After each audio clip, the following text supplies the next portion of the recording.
बिस्मिल्लाहिर्रहमानिर्रहीम। अस्सलाम वालेकुम माय डियर स्टूडेंट, कैसे हैं आप सब। उम्मीद करता हूँ आप लोग खैरियत से होंगे। घर में हैं तो इंशाल्लाह आप लोग महफूज रहेंगे। अपने आप की हिफाजत करें आप लोग, क्योंकि आजकल ये बीमारी आई हुई है। तो मैं आप लोगों का टीचर मोहम्मद आमिर सुहेल। आज हम 9th क्लास के बारे में डिस्कस करेंगे, मैथ के बारे में। चैप्टर नंबर 1 जो है उसके इम्पोर्टेंट क्वेश्चन, क्योंकि आप लोगों के जून में पेपर हैं तो इजी टेक्निक्स के ज़रिए जो इम्पोर्टेंट क्वेश्चन है उनको हम आज डिस्कस करेंगे।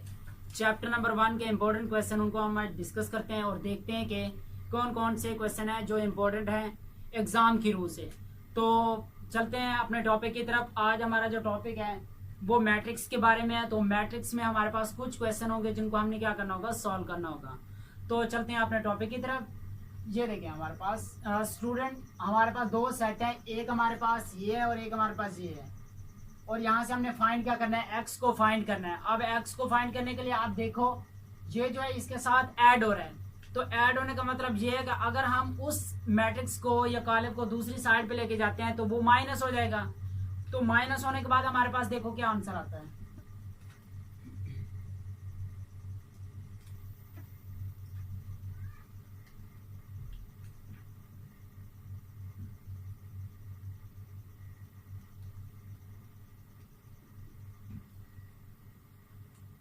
स्टूडेंट, अगर हम इसको इस साइड पे लेके आते हैं तो ये हमारे पास क्या आ जाएगा, 4 1 2 माइनस 2 इज इक्वल टू, ये प्लस का है, जब इस साइड पे आएगा तो क्या आ जाएगा हमारे पास, माइनस हो जाएगा।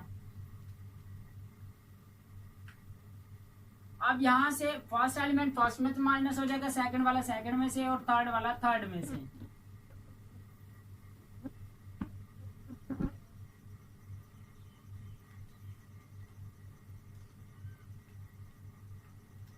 तो 4 में से 2 अगर आप लोग निकालते तो हमारे पास 2 आ जाएगा। यहाँ से भी निकालोगे तो हमारे पास -2 आ जाएगा। 2 में से 1 निकालोगे तो हमारे पास 1 और 3 और 2 हमारे पास क्या हो जाएगा, माइनस का 5। और ये हमारे पास क्या हो गया, एक्स फाइंड हो गया है एज टू 2।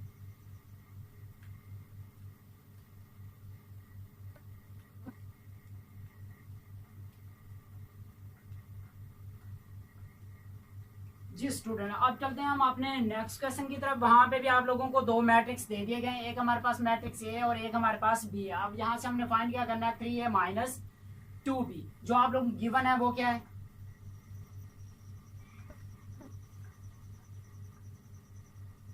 1 3 माइनस 2 4, और b जो हमारे पास है वो क्या है, 0 माइनस 3 7 और 8। अब हमने फाइंड क्या करना है, 3a माइनस 2b। तो मतलब 3 हमारे पास बाहर रहेगा और एक हमने वैल्यू लिख देनी, वो हमारे पास क्या है, 1 3 माइनस 2 4। यहाँ पे क्या आ जाएगा, -2, b की वैल्यू हमारे पास क्या है, 0 माइनस 3 7 और 8। तो 3 को अंदर मल्टीप्लाई कर दो, 3 को 1 के साथ मल्टीप्लाई करोगे क्या आ जाएगा, 3 आ जाएगा। 3 को 2 के साथ मल्टीप्लाई करते हैं, माइनस का 6, 3 को 3 के साथ 9 आ जाएगा, और 3 को 4 के साथ करेंगे तो 12। ऐसे 2 को भी अंदर मल्टीप्लाई कर देंगे, 2 को 0 के साथ मल्टीप्लाई किया 0, 2 को 7 के साथ करेंगे हमारे पास क्या आ जाएगा 14, 2 को 3 के साथ करेंगे हमारे पास क्या आ जाएगा 6, और 2 को 8 के साथ अगर हम लोग मल्टीप्लाई करते हैं क्या आ जाएगा 16। नेक्स्ट सेम वही काम जो हमने यहाँ पे माइनस किया था, इधर भी हम लोगों ने क्या करना है, माइनस कर देना है। तो क्या आ जाएगा, 3 माइनस 0 माइनस का 6 माइनस का 14, यहाँ पे 9 है तो क्या आ जाएगा 9 माइनस 6 और 12 माइनस 16। तो यहाँ से आप लोग अगर फाइंड करते हो 3 में से 0 निकालो तो हमारे पास क्या आता है, 0 आ जाएगा। 9 में से 6 निकाल दोगे तो हमारे पास क्या आ जाएगा 9 में से 6 अगर हम लोग निकालते हैं तो यहाँ से हमारे पास क्या रह जाएगा 3, और यहाँ ये 6 हमारे पास माइनस का है और 14 भी हमारे पास माइनस का, तो ये हमारे पास क्या आ जाएगा माइनस का 20। ऐसे 16 में से 12 को निकाल दें तो हमारे पास क्या रह जाएगा 4 माइनस का हमने इस वजह से लिखा है क्योंकि जो हमारे पास प्राइस माइनस की है वो बड़ी है, तो इस वजह से यहाँ पे क्या आ जाएगा माइनस आ जाएगा। तो ये हमारे पास क्या आ जाएगा उसका आंसर।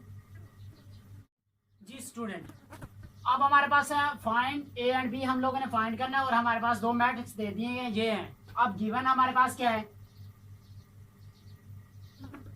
गिवन दैट हमारे पास गिवन क्या है, a प्लस 3, यहाँ पे 4 आ जाएगा, और यहाँ पे क्या है हमारे पास 6 b माइनस 1 इक्वल किसके हमारे पास -3 6 4 और 2। अब यहाँ पे क्या होगा, पहली वैल्यू पहली के इक्वल है, सेकंड के इक्वल, थर्ड के इक्वल और फोर्थ के इक्वल। तो फर्स्ट वैल्यू को देखते हैं हमारे पास क्या देगा, a+3 इक्वल टू -3। तो ये हमारे पास इक्वेशन नंबर 1 बन, क्योंकि यहाँ पे 4 है और यहाँ पे 4 है तो इसको लिखने की जरूरत नहीं है। इधर भी 6 है, इधर भी 6 है, तो इसको भी लिखने की जरूरत नहीं है। ये लास्ट वैल्यू को देखते हैं हमारे पास क्या है, b-1 इज इक्वल टू 2। ये हमारे पास इक्वेशन नंबर हो गई 2। अब यहाँ से क्या करना है, हमने इक्वेशन नंबर 1 को फाइंड कर लेना सबसे पहले।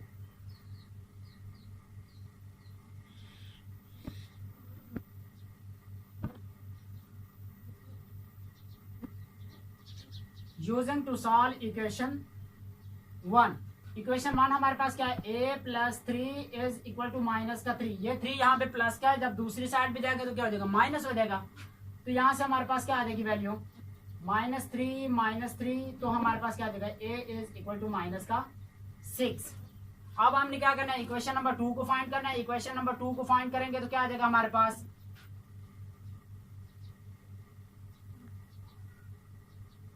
ये यहाँ पे 1 माइनस का उधर जाके हो जाएगा हमारे पास प्लस का, b is equal to 1 + 3।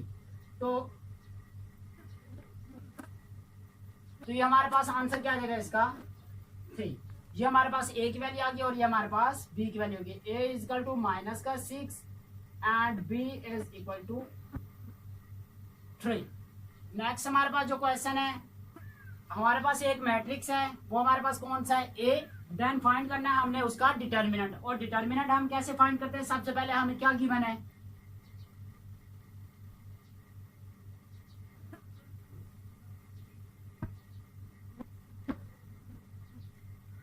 Determinant हम बेसिकली कैसे लेते हैं इसका, यहाँ पे हम डिटर्मिनेंट लेते हैं। डिटर्मिनेंट भी कुछ लोग इसको बोलते हैं, कुछ लोग इसको मक्ता भी बोलते हैं, कुछ लोग इसको मॉड भी बोलते हैं। तो आप लोगों की मर्जी है, आप डिटर्मिनेंट बोले, मॉड बोले या मक्ता बोले।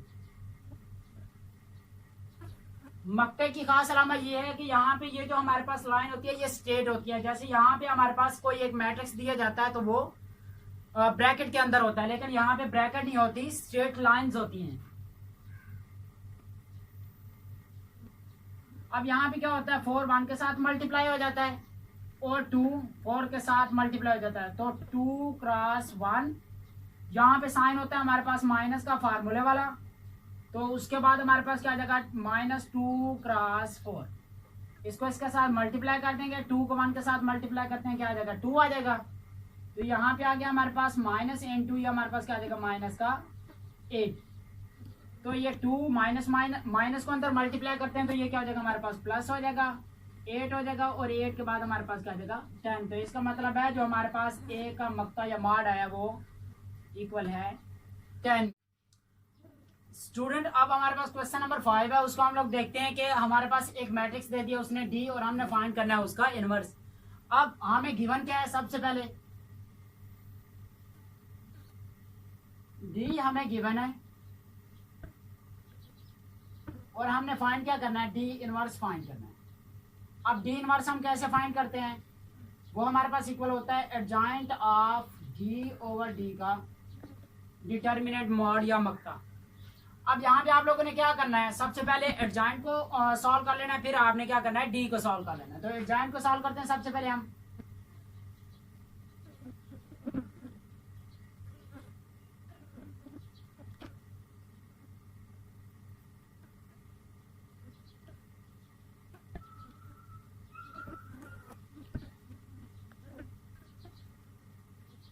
एडजॉइंट में बच्चे क्या होता है, यहाँ पे हमारे पास जो इनकी आपस में प्लेस चेंज हो जाती है और इनके आपस में साइन चेंज हो जाते हैं। तो ये 1 2 की जगह पे चला जाएगा और ये 2 1 की जगह पे, और इन दोनों के साइन चेंज होते हैं। ये माइनस का तो प्लस का, ये प्लस का तो माइनस का। ये हमारे पास क्या आ गया, उसका एडजॉइंट। अब हमने क्या लेना है, उसका डिटर्मिनेंट मॉड या मक्ता लेते हैं। तो वो स्टूडेंट आप लोगों को पता है कि कैसे लिया जाता है उसका मक्ता। तो यहाँ से हमारे पास डी की वैल्यू क्या है, 2 -2 4 1। तो यहाँ पे क्या करेंगे, इसको इसके साथ मल्टीप्लाई कर देंगे तो क्या आ जाएगा, 2 क्रॉस 1। यहाँ पे माइनस फार्मूले वाला क्या आ जाएगा, -2 क्रॉस का 4। ठीक हो गया। तो 2 को 1 के साथ मल्टीप्लाई कर देंगे 2 माइनस यहाँ पे रहेगा, ये हमारे पास माइनस का 8, तो क्या आ जाएगा हमारे पास 2 + 8 जो इक्वल होता है 10 के। तो ये हमारे पास क्या आ गया, 10 आ गया है। अब हमने फाइंड क्या करना था, डी इनवर्स फाइंड करना था। तो डी इनवर्स फाइंड करने के लिए एडजॉइंट भी हमने फाइंड कर लिया और डी भी हमने फाइंड कर लिया। तो ये यहाँ पे वैल्यू हमने क्या कर देनी है, पुट कर देनी है। डी इनवर्स एडजॉइंट डी की वैल्यू क्या है हमारे पास 1 2 -4 और 2, और डिटर्मिनेंट की वैल्यू हमारे पास क्या है, 10 आई है। तो इसका मतलब है 10 को हर किसी के साथ हमने क्या कर देना है, डिवाइड कर देना है। क्या आ जाएगा 1/10 -4/10 2/10, और यहाँ पे क्या आ जाएगा हमारे पास 2/। स्टूडेंट यहाँ पे आप लोगों की मर्जी है, इसको आगे सॉल्व करना चाहते हो मतलब काटना चाहते हो, तकसीम करना चाहते हो तो कर सकते हो, वरना यहीं तक हमारे पास क्या है क्वेश्चन ये ठीक है। 1 को 10 के ऊपर तो इशारे में हमने लेके जाने नहीं, ये हमारे पास क्या देगा 1/10। 2 को 10 पे डिवाइड करते हैं तो हमारे पास क्या देगा 1/5। ऐसी ये भी 2 पे डिवाइड होता है, 10 भी 2 पे डिवाइड होता है, तो हमारे पास क्या देगा -2/5। और 2 को 10 पे डिवाइड करेंगे तो क्या देगा हमारे पास 1/5। तो ये हमारे पास क्वेश्चन क्या हो गया, सॉल्व हो गया, जो हमने इनवर्स के जरिए इसको फाइंड किया है। नेक्स्ट हमारे पास क्वेश्चन है, हमने क्या लेना है 3 को उसके साथ मल्टीप्लाई भी करना है और उसका ट्रांसपोज भी लेना है।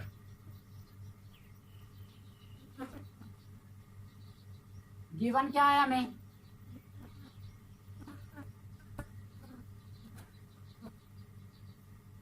और हमने ये चीज फाइंड करनी है। तो क्या आ जाएगा -3bt, -3 रखा बाहर, b की वैल्यू क्या है हमारे पास 0 -3 7 और 8, और उसका ट्रांसपोज -3 ट्रांसपोज लेते हैं तो जो हमारे पास फर्स्ट रो होती है वो फर्स्ट कॉलम बन जाता है, जो हमारे पास सेकंड रो होती है वो सेकंड कॉलम बन जाता है। मतलब ट्रांसपोज में क्या होता है, कन्वर्ट रोज इनटू कॉलम्स या कॉलम्स इनटू रोज। तो ये हमारे पास फर्स्ट रो है तो ये फर्स्ट कॉलम बन जाएगा हमारे पास, और ये हमारे पास सेकंड रो है तो ये हमारे पास सेकंड कॉलम। अब हमने क्या करना है, इसको 3 के साथ मल्टीप्लाई कर देना है। 3 को 0 के साथ मल्टीप्लाई करते हैं तो 3 को 7 के साथ, 3 को -3 के साथ और 3 को 8 के साथ। तो 3 को 0 के साथ करेंगे 0, 7 को 3 के साथ -21, और 3 को 3 के साथ मल्टीप्लाई कर देंगे तो माइनस माइनस प्लस हो जाएंगे, तो हमारे पास क्या आ जाएगा 9। 8 को 3 के साथ मल्टीप्लाई कर देंगे तो हमारे पास क्या आ जाएगा -20। हमारे पास 2 मैट्रिक्स दे दिए हैं, अब हमने क्या करना है, इनको सॉल्व करना है और बताना है ये नादिर है या नहीं है। अगर इनका आंसर जो है, अगर हम इनको आपस में मल्टीप्लाई करेंगे, मल्टीप्लाई करने के बाद अगर इनको मॉड लेने के बाद इनका आंसर 0 आ जाता है तो इसका मतलब है ये हमारे पास नादिर कॉलम होगा, और अगर नहीं आता आंसर तो ये हमारे पास नहीं होगा। तो चलते हैं, हमारे पास क्या है 1 1 -1 0 2 1 -1 3। तो यहाँ पे मल्टीप्लाई कैसे होता है, first row first column 1 cross 2, इसको के साथ करेंगे तो क्या आ जाएगा -1 cross 1। First row first column complete हो गया। अब first row second column 1 cross -1 plus, हाँ जी, उसके बाद क्या आ जाएगा हमारे पास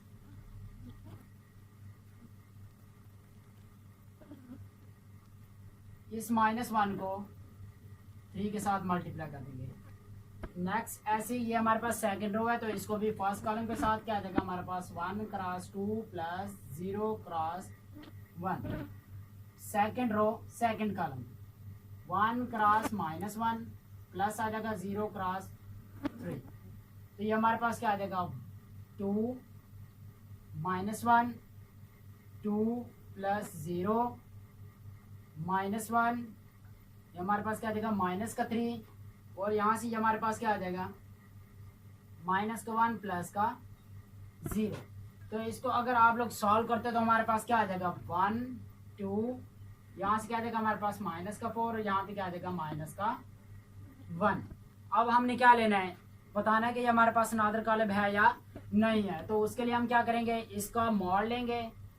मॉड लेते हैं तो हमारे पास क्या आ जाता है मॉड ले लें इसका 1 2 -4 माइनस का 2। तो 1 को 2 के साथ मल्टीप्लाई कर देंगे तो क्या आ जाएगा माइनस का 2 माइनस फार्मूले वाला 4 को 2 के साथ मल्टीप्लाई कर देंगे तो क्या आ जाएगा जी 2 को इसके साथ मल्टीप्लाई कर देंगे 2 ये माइनस फार्मूले वाला माइनस का 8 तो ये हमारे पास क्या आ जाएगा माइनस का 2 और माइनस माइनस क्या हो जाएंगे प्लस। तो ये हमारे पास आंसर आ गया 6 जो इक्वल नहीं है 0 पे। तो इसे क्या करना है ए बी सी और डी की वैल्यू फाइंड करनी है। तो सबसे पहले हम चलते हैं कि हमें गिवन क्या है।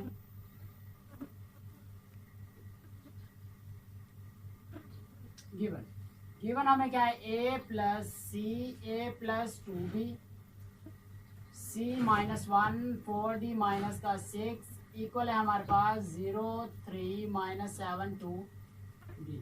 सेम वही बात जिस तरीके से हमने पीछे क्वेश्चन किया था वहाँ पे भी हमने ए और बी की वैल्यू फाइंड की थी कि फर्स्ट जो हमारे पास इक्वेशन है वो फर्स्ट के इक्वल होगी, सेकंड के इक्वल, थर्ड के इक्वल और फोर्थ के इक्वल। तो हमारे पास यहाँ से क्या आ जाएगा a plus c is equal to 0 a plus c is equal to 0 ये हमारे पास इक्वेशन नंबर 1 होगी।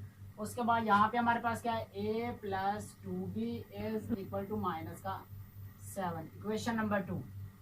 नेक्स्ट क्या है हमारे पास c -1 is equal to 3 equation number 3।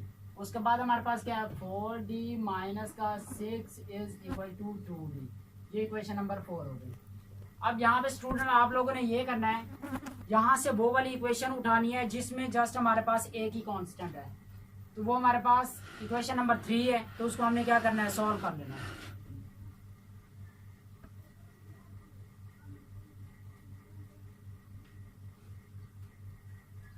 3 को हम सॉल्व करते हैं c -1 इज इक्वल टू 3 1 यहाँ पे प्लस का जब दूसरी साइड पे जाएगा तो क्या हो जाएगा माइनस का हो जाएगा। तो 3 + 1 इज इक्वल टू c की वैल्यू हमारे पास क्या आ जाएगी 4। इक्वेशन नंबर 3 सॉल्व होगी। अब देखो कोई ऐसी और इक्वेशन जिसमें भी हमारे पास एक ही कांस्टेंट हो। इक्वेशन नंबर 4 है उसमें भी हमारे पास एक कांस्टेंट है क्योंकि d इधर भी मौजूद है इधर भी मौजूद। जैसे हमारे पास एक कांस्टेंट है तो इसको हल कर लेते हैं। सॉल्व द इक्वेशन 4 तो हमारे पास क्या आ जाएगा 4d माइनस का 6 इज इक्वल टू 2d यहाँ पे प्लस का जब दूसरी साइड पे जाएगा तो क्या आ जाएगा माइनस का। तो ये 6 यहाँ पे माइनस का इधर जाके आ जाएगा प्लस का 4d में से 2d निकाल देंगे 2d इज इक्वल टू 6। तो d की वैल्यू हमारे पास क्या आ जाएगी 6/2 क्योंकि 2 इसके साथ मल्टीप्लायर है तो दूसरी साइड पे जाके डिवाइड हो जाएगा। तो डिवाइड होने के बाद हमारे पास क्या आंसर आ जाएगा d इज इक्वल टू 3 ये हमारे पास d की वैल्यू होगी। अब यहाँ से c की प्राइस जो है वो इक्वेशन नंबर 1 में पुट कर दो। c की प्राइस इक्वेशन नंबर 1 में पुट करते हो put c is equal to 4 in equation 1। तो a प्लस c की वैल्यू हमारे पास क्या है 4 है इक्वल टू 0। तो a यहाँ पे प्लस का दूसरी साइड पे जाके माइनस का हो जाएगा। ओके अब a की वैल्यू आ गई है तो a की वैल्यू आप इक्वेशन नंबर 2 में पुट कर दोगे तो हमारे पास आंसर आ जाएगा। Put a is equal to -4 in equation 2 हमारे पास कौन सी है a की वैल्यू यहाँ पे पुट कर देंगे तो क्या देगा हमारे पास -4 प्लस 2b माइनस का 7। यहाँ पे 4 प्लस का है तो दूसरी साइड पे माइनस का है तो दूसरी साइड पे जाके प्लस का हो जाएगा। तो क्या आ जाएगा 2b माइनस का 7 प्लस का 4। तो 2b is equal to minus का 3 2 इसके साथ मल्टीप्लायर है तो दूसरी साइड पे जाके डिवाइड हो जाएगा। तो b इक्वल टू क्या आ जाएगा -3/2। तो ये हमारे पास a b c और d की वैल्यू फाइंड हो गई है। स्टूडेंट ये हमारे आज के इम्पोर्टेंट क्वेश्चन थे जो चैप्टर नंबर 1 में इम्पोर्टेंट हैं। पहला जो लेक्चर मेरा ग्रामर रूल के मुतालिक था वो यानी कि लॉन्ग क्वेश्चन के लिए था। तो अगर लॉन्ग क्वेश्चन अटैम्प्ट करना है तो वो ग्रामर रूल और मैट्रिक्स कॉलम से अटैम्प्ट होगा और जो शॉर्ट क्वेश्चन है वो यहाँ से आप लोगों के अटैम्प्ट हो जाएंगे। अब स्टूडेंट जो इम्पोर्टेंट डेफिनेशन है उनके मैं आप लोगों को नाम लिखवा देता हूँ जो आप लोगों ने क्या करनी है याद कर लेनी है। स्टूडेंट हमारे पास कुछ इम्पोर्टेंट डेफिनेशन है। सबसे पहले हमारे पास मैट्रिक है, उसके बाद हमारे पास मुरब्बी कालिब की है, उसके बाद हमारे पास कालिब का ट्रांसपोज, उसके बाद हमारे पास कालिब का एडजॉइंट वाहदानी कालिब या सिफरी कालिब या सिमेट्रिक कालिब, squaring matrix, transpose matrix, adjoint matrix, diagonal matrix and null matrix. तो स्टूडेंट ये हमारा आज का टॉपिक था। उम्मीद करता हूँ आप लोग इसको अच्छे तरीके से समझेंगे। अगर आप लोगों को कोई कन्फ्यूजन है तो आप लोग मेरे यूट्यूब चैनल पे मुझसे क्वेश्चन कर सकते हैं या वीडियो के एंड में आप लोगों को व्हाट्सएप नंबर दे दिया जाएगा। तो आप लोग कोई भी कन्फ्यूजन है तो आप मेरे साथ डायरेक्टली बात कर सकते हैं। तो स्टूडेंट ये हमारा आज का टॉपिक था। उम्मीद करता हूँ कि आप लोगों को पसंद आएगा। अगर आप मेरे चैनल पे न्यू हैं तो काइंडली इसको सब्सक्राइब करें। अल्लाह हाफिज़।